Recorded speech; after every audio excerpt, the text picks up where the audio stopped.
یعنی جس کو روافض آگے اتنا بڑا اس کا جشن منانا چاہتے ہیں. اور یہ دیکھو الغدیر، یہ پہلی جلد ہے، ایسی 13 جلدیں انہوں نے.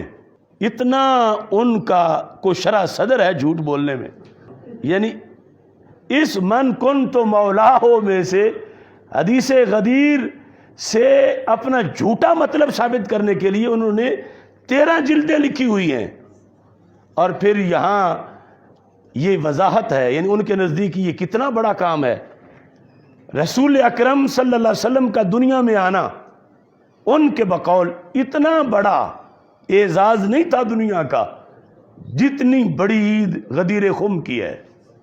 یہ پہلی جلد میں، دوسری جلد میں، یعنی ایک جگہ کہا یہ عید ہے، دوسری جگہ کہا یہ عید کبیر ہے، تیسری جگہ کہا یہ عید اکبر ہے. اب اکبر سے تو آگے چیز ہی کوئی نہیں. عید اکبر ہے. کیوں لکھا کہ اس دن اہل بیت کی خلافت کا اعلان ہوا جو کائنات کا سب سے بڑا مقصود ہے. یعنی سرکار کا آنا یا اعلان نبوت.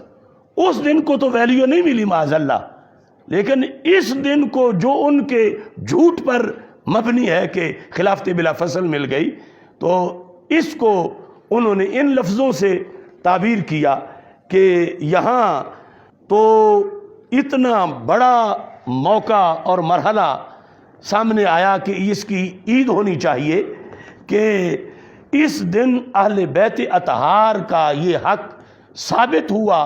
اور یہ بہت بڑے ظلم و ستم کے خلاف معاذ اللہ لکھتے ہیں ایک حق کا دن تھا، سچ کا دن تھا. اور پھر آگے پتہ نہیں کیا کیا بکواسات انہوں نے اس پر لکھے.